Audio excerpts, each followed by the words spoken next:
जय जगन्नाथ। मोदी मंत्रिमंडल बदलिब एबे चर्चा होची ओडिशा रु किए एइथिपाई चर्चा होची जे आगामी दिन में मोदी तांकर नुआ मंत्रिमंडल रे महिला मानक गुरुत्व देवे कहीं आपण मैंने जानिथिबे महिला संरक्षण बिल को लेकिन भारतीय जनता पार्टी किभली सारा देश रे आंदोलन करिथिला विरोध दल को टार्गेट करिथिला किंतु मोदी मंत्रिमंडल रे महिला संख्या अत्यंत नगण्य।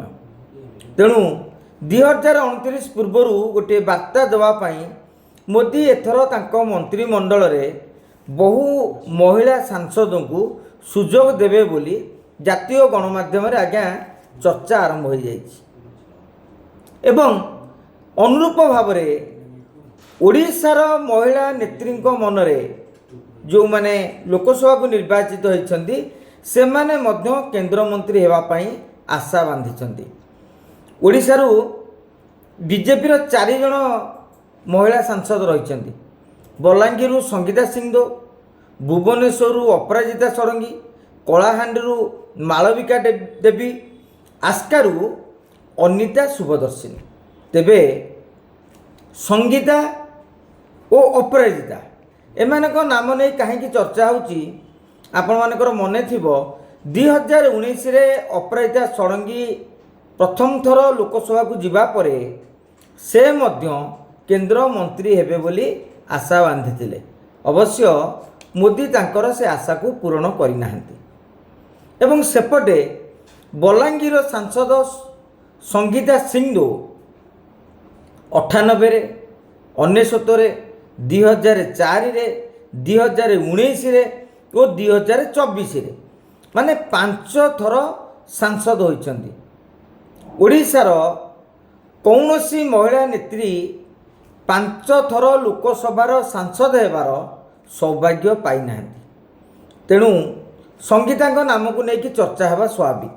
अवश्य कई कई कहती संगीता जदि केंद्र मंत्रिमंडल रे भर्ती हेबे ताहले एठी केबी सिंहदेवଙ୍କର उपमुख्यमंत्री पद मध्य चली जाई पारे कहीं भारतीय जनता पार्टी रे एमिति भी तांकर नियम रही one post one man one post जदि आपण दलर सभापति हेले ताले मंत्री हो पारे एमती अनेक चर्चा भितर कई कई मनमोहन सामल ना को लेकिन चर्चा कहीं राज्यसभार सांसद अच्छा भेटरान लीडर से भली क्षेत्र में किंतु मनमोहन केंद्र मंत्री हेले तांकर राज्य सभापति पद पलैब जो मनमोहन सामल टीम कि मनमोहन सामल केंद्र मंत्रिमंडल रे स्थान पाइबाकू चाहूना कहीं या द्वारा राजनीतिक स्तर में तांकर अधिका क्षति होबार संभावना रही। तेणु देखा जाऊ विशेष करी संगीता ना अपराजिता ना एमान भीतर क्या सुजोग भी न मिल पारे कहीं आपण मानकर लक्ष्य करथिबे पश्चिम बंगरे पाखापाखि 2 डजन लोकसभा सांसद टीएमसी रो जो माने कि भारतीय जनता पार्टी को वर्तमान एनडीए सरकार को समर्थन देवा आरंभ करछन्ती।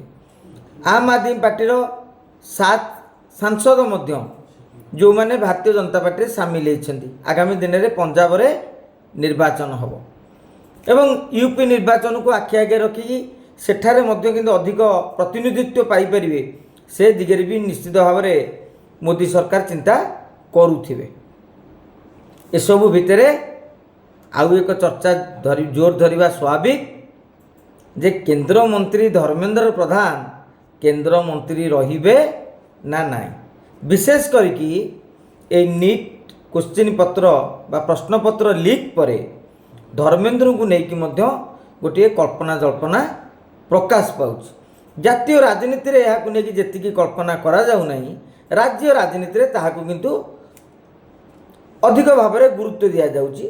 विरोधी करुछन्ती एवं धर्मेंद्रଙ୍କର जो विरोधी माने भारतीय जनता पार्टी रे अछन्ती निज दल भितर भी एभली एक चर्चा सृष्टि होउची किंतु एबे भी मोदी साहंकर खास अनुगत और घनिष्ठ तालिका रे धर्मेंद्र प्रधान रही अनेक जातीय गणमाध्यम बड़ बड़ खबर कागज हो बा टीवी हो ସେଥିରେ ବି ଖବର ପ୍ରକାଶ ପାଉଛି।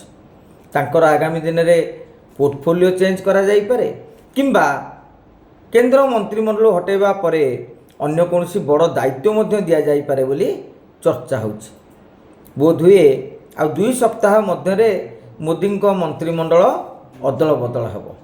ତେବେ ଏସବୁ ଭିତରେ ଆଉ ଗୋଟିଏ ବଡ଼ କଥାଟି ହେଉଛି ଯେ ଓଡ଼ିଶାର ମନ୍ତ୍ରିମଣ୍ଡଳ ମାନେ ମୋହନ ସରକାରଙ୍କ ମନ୍ତ୍ରିମଣ୍ଡଳ ଏବେ ବି ଅଧା ଗଢ଼ା ଅବସ୍ଥାରେ ରହିଛି। 22 ମନ୍ତ୍ରୀଙ୍କ ସ୍ଥାନରେ ମୁଖ୍ୟମନ୍ତ୍ରୀଙ୍କୁ ମିଶାଇ ବର୍ତ୍ତମାନ 16 ଜଣ ମନ୍ତ୍ରୀ ଅଛନ୍ତି। ତେଣୁ କେନ୍ଦ୍ର ମନ୍ତ୍ରିମଣ୍ଡଳର ସମ୍ପ୍ରସାରଣ ଆଗ ହେଉଛି ମାନେ ଅଦଳ ନା ମୋହନଙ୍କ ମନ୍ତ୍ରିମଣ୍ଡଳ ନୂଆ କଳେବର ପାଉଛି, ନୂଆ କଳେବର ହେଉଛି, ତାହାକୁ ନେଇକି ମଧ୍ୟ ସ୍ୱାଭାବିକ ଭାବରେ ରାଜ୍ୟ ରାଜନୀତିରେ ଚର୍ଚ୍ଚା ଆରମ୍ଭ ହୋଇଯାଇଛି। ଜୟ ଜଗନ୍ନାଥ।